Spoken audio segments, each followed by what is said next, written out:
Fox family, welcome back to my channel. I'm so happy to have you here. I hope you guys are having a great Sunday so far. Today's video is just going to be a little bit more of a casual one. My last upload was an intense IKEA cane woven storage TV unit transformation. If you guys did not see that video, I'll put it in a card up here because it was such an incredible project. I love the way that it turned out, and I honestly cannot see myself getting rid of this for years. Like, it is just perfect. But for today's video, we are going to be talking about 10 decor hacks that I personally swear by. Hacks, tips, tricks, just things that I personally use when designing and styling a room. And last but not least, before jumping in, not only is there one new video today, there are actually 2 new videos. And some of you guys are like, where's the second video? Well, I actually am going to be posting a second video to my channel today that is unlisted. So if you're watching this, you have access to the video. Basically, the second video is going to be linked at the top of the description box right down here. It's going to be the first link. And this video is just going to be a nice casual little haul video where I share with you guys all the new items from my online store in person, because a lot of the times I share them with you guys on Instagram stories or just randomly here and there. But to be completely honest, I never share my shop here on my YouTube channel ever. I've only ever talked about it a couple of times because I don't want anyone to feel like they're obligated to shop at my store. I don't want anyone to feel like I'm pressuring them to shop at my store or I'm pushing my products in their face. That's why I uploaded a second video today. So if you guys would like a second little video of me just kind of doing a haul style video, sharing with you guys some new items from my online store, including rugs, decor, lovely candles like this one, my favorite lavender candle in the entire world. There's just a lot of fun stuff, so you could check that out. The link's at the top of the description box. But let's go ahead and jump right into today's video of decor hacks. My first little tip slash hack is one that you guys might already know because it's literally the entire preface of my entire channel, and that is to incorporate DIY or handmade decor into your spaces. I personally feel like you can always go to any shop and you can buy something that everyone else has. However, you can always create something that nobody else has, which I love. I think having original pieces of art or original pieces of decor in your space really make it feel like yourself and your own. So I highly suggest sitting down one day and just crafting up some decor for your room. The great thing about DIY as well is you can really match your very own color palette. You can add more texture when needed. Also, over on my site Lone Fox, I have an entire section that's designated to artisan goods that are handmade, which I really love. I'll link that section below for you guys because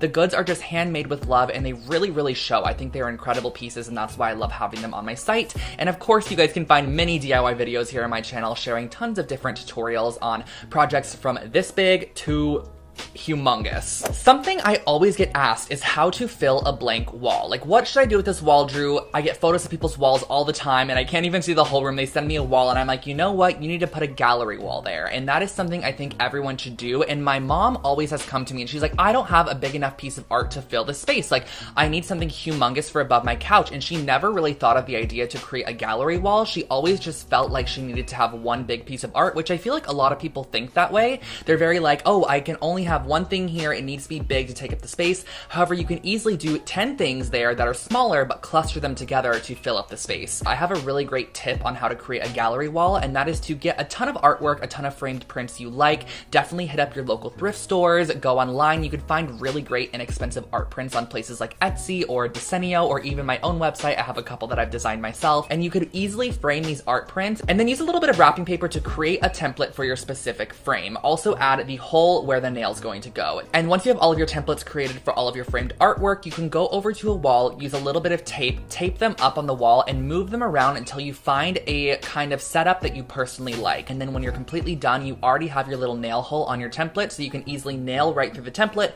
pull it off when you're done, hang up your gallery wall, and you don't have to put a ton of holes in your wall by testing out the gallery styles throughout your space. So I just think that gallery wall tip is super crucial, and it's something I use every single time I create one. Something else I always get asked is how to hang curtains. And you guys, I will tell you right now, when I first started doing interior design, if you will, like I always say, I am not an interior designer. I am not trained in it. I just do it for fun here on YouTube, and I like helping you guys out. But when it comes to curtains, there are a couple things that I have learned over the years. The first thing is that you want to hang your curtains as high as you possibly can. The higher your curtains go, the more extended your wall is going to look, and just the more grand your space is going to be. So if you have pretty short walls to start with, you're definitely going to want to hang your curtains curtains pretty high and just get a longer curtain. That way it meets the floor. If you put the curtain rod right above the window and you don't put it higher up and there's like a large gap above the curtain rod in the ceiling, that can honestly just look very mediocre. And I feel like a lot of people tend to do this, especially me. I know when I hung curtains a long time ago, I just thought it was supposed to go right above the window and you are good to go. However, just elevating it just a little bit higher, almost to the ceiling, really creates a very grand effect, and I love the way that it looks. And something else that I personally do is if you have just one window on a wall and there isn't much space on the right and left side to do anything with, or you don't have stuff to go there, for example, what I love doing is actually hanging the curtain rod as far as I can out. That way, when the curtains are open, they fill in those little random gaps on the sides of the windows. And again, it elevates your window, but it also widens your window. Again, a 360 perfect combo for your windows is where it's at. Now, jumping into a little bit of color theory here. So I love designing with contrasting colors. Contrasting colors are always really amazing. So if you guys remember my dining room makeover, I did that really dark navy wall, but something that I did to kind of create a pop and just a little bit of interest to that space was incorporate some terracotta planters within the navy wall, because orange and blue are contrasting colors. And this does not mean you need to have some bright orange and some bright blue. As you guys can see here, I use a super dark unsaturated navy with a very dark kind of rustic unsaturated orange, and together they mesh perfectly, but they really contrast and create a really nice visual interest.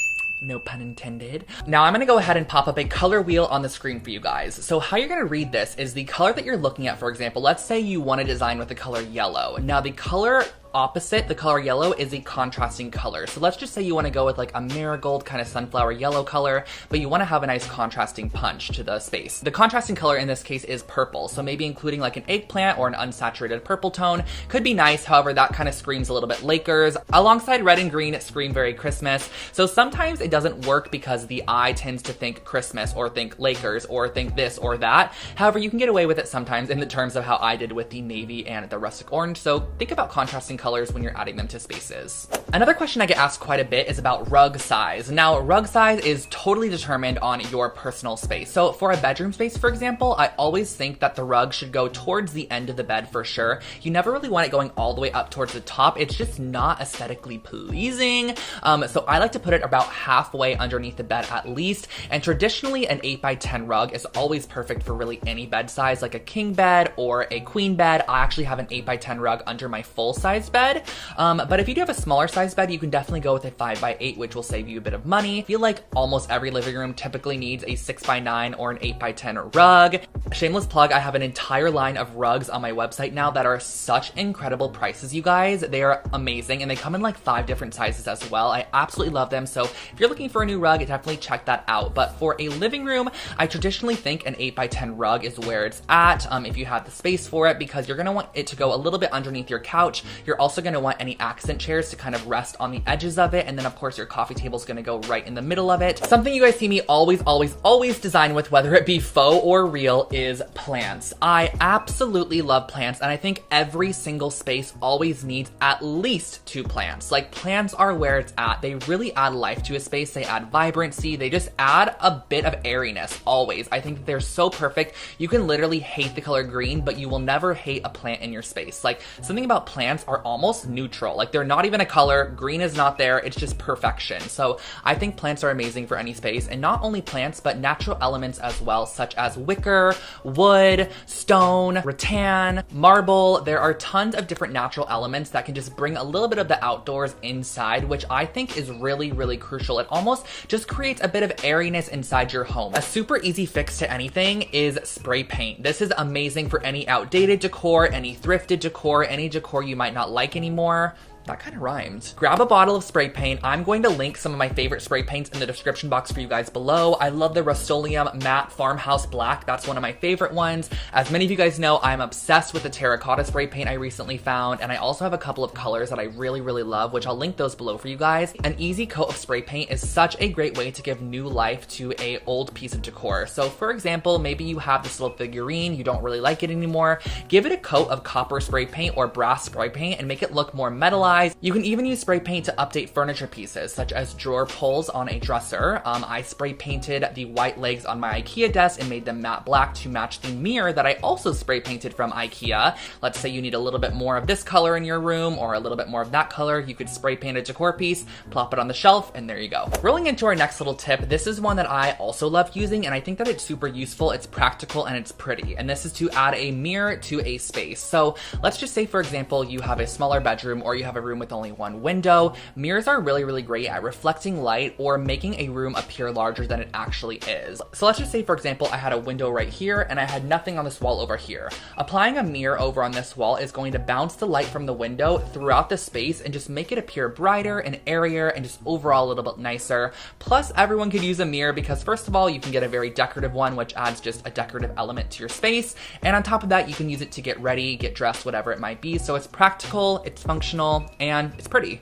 Jumping into our second but last tip, this one's a little bit more one that you kind of have to think about when you look at your space, so it might be a little bit more challenging. However, I swear to you, it is not. And this is to be decorate with odd numbers. That's part one of this. So let's just say you have a console that you want to decorate on, you want to put some things on top of it. I always feel like clustering decors in like 1, 3, 5, 7 odd numbers typically just appears better on the eye. It just looks better in my opinion. And also creating offset looks is really nice. So if you have one taller vase, don't get 3 tall vases, get a taller vase, a medium vase, and a small vase. And the second half of this tip, which kind of relates back to the other one, comes in when it comes to color. And this is using the rule of thirds to decorate with color. So let's say you have a living room and your primary colors in there are really earth tones. So you have tans, browns, whites and blacks, so on and so forth. But you also have an accent color of, let's just say, rust orange. That's like your color and you like it in the space. You kind of want to create at least a triangle with your decor. So let's just say you have a throw pillow here, you have an accent chair that's rust orange here. You also want a vase maybe over on the TV console that's also orange. That way you can kind of connect them all together and it looks a little bit more cohesive than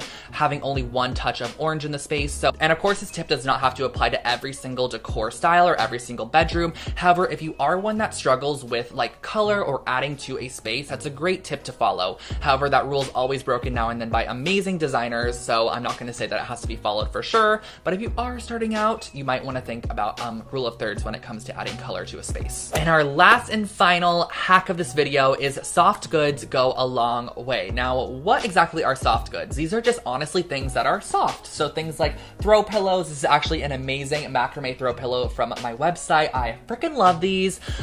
Those are really, really great. You can just go all out with soft goods. Throw blankets, curtains, wall hangings that might have like a macrame touch to them, things like throw pillows. They're all really great to add to a space, and it overall just makes the vibe a little bit cozier. So if you're looking at a room and you're like, this kind of just feels cold, it doesn't feel like an inviting space, typically you need some more soft goods or some more texture in that space. So incorporating something like a chunky knitted blanket. This one was from my friend Peony and Honey. She made this for me. It is so cozy and soft, but imagine this instantly elevates your couch, just makes it look a little bit more inviting, and then a couple of throw pillows and you are good to go. But guys, I feel like I've been talking for a long time. I hope that you enjoyed this video, and I definitely hope it can give you a couple of tips and tricks when it comes to decorating your space in the future, whether it be a living room, a bedroom, a dining room. Now, do not forget that I posted a second video today. Again, it is going to be linked at the top of the description box below. It is just a casual little fun haul of all of the new items available on lonefox.com. And if you have not already checked out my online shop, it is lonefox.com. I'll link it below for you guys.